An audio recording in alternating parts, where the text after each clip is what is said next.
Hi, I'm Brittany Powers, and this is my Module 1 assignment, my personal introduction video for AEP 859.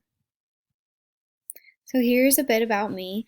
I included a photo of myself, my husband Bob, and our dog Archie. A few things that I'm really interested in are traveling, so I added a picture of California from a trip I took a little over a year ago. Down here I added a clip art of our runner just because I love staying active. And then over here I added a picture of a house I decorated because I love expressing myself through decor and design. A little bit about my work. I work in the Blue Valley School District teaching first grade. So I have a handful of photos from students from this past year because this was my first full year teaching. And I taught at Wolf Springs Elementary School. It's in Stillwell, Kansas, which is just south of Overland Park, Kansas. Next, let's take a look at the components of an inclusive school culture. So, a school leader's role in maintaining this inclusive school culture.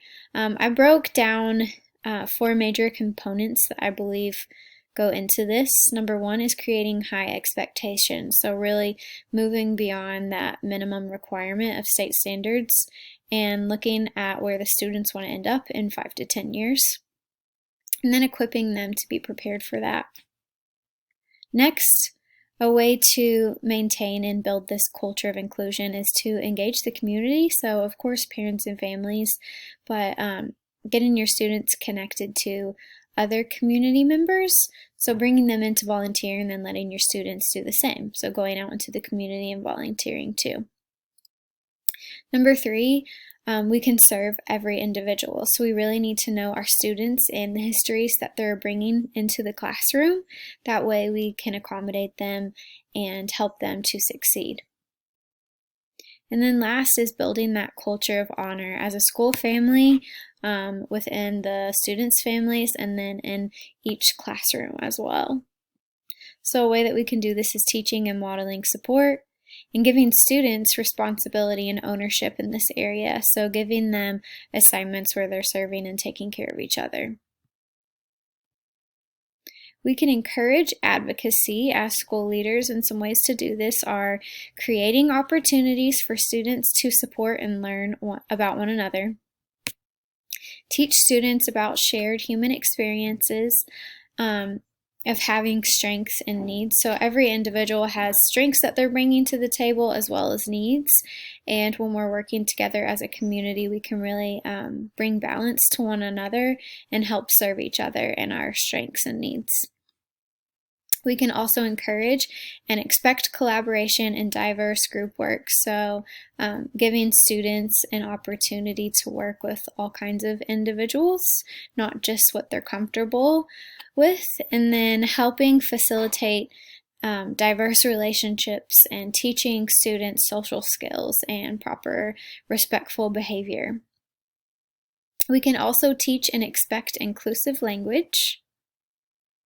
And then we can participate in school-wide initiatives to celebrate and defend diversity and equality. So some opportunities for students to do this are organizations such as the Gay Straight Alliance.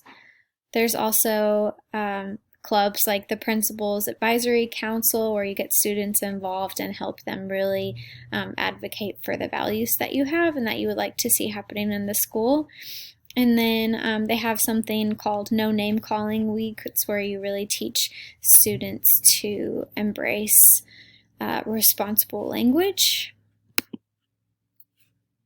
Some plans to ensure equitable treatment of students and staff are making sure that every student is receiving that proper support that they need to be successful. Having highly trained educators who share the same values as you. Direct teaching of social responsibility, so talking about the issues that divide us and making that a normal conversation piece in our classrooms, so it's not something that's brushed under the rug or shied away from. Rethink evaluation strategies so that they're happening in SPED rooms, but also in Gen Ed rooms as well.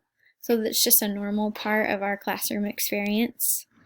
We can cultivate an inclusive culture where students are caring for each other and celebrating diversity. And then next, how to address negativity.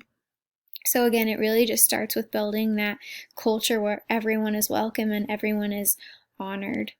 Having those honest conversations where we talk about our strengths and our needs and we can help serve one another.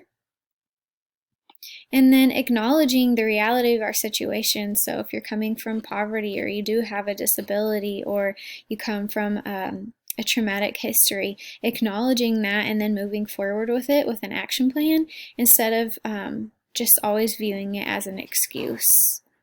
We can also encourage and model positive language, recognize, especially among staff members, that success is a community effort. It doesn't just happen with one teacher or one principal's vision. It really does require every individual in the building doing their part and sharing that load among staff members and then, of course, families and students.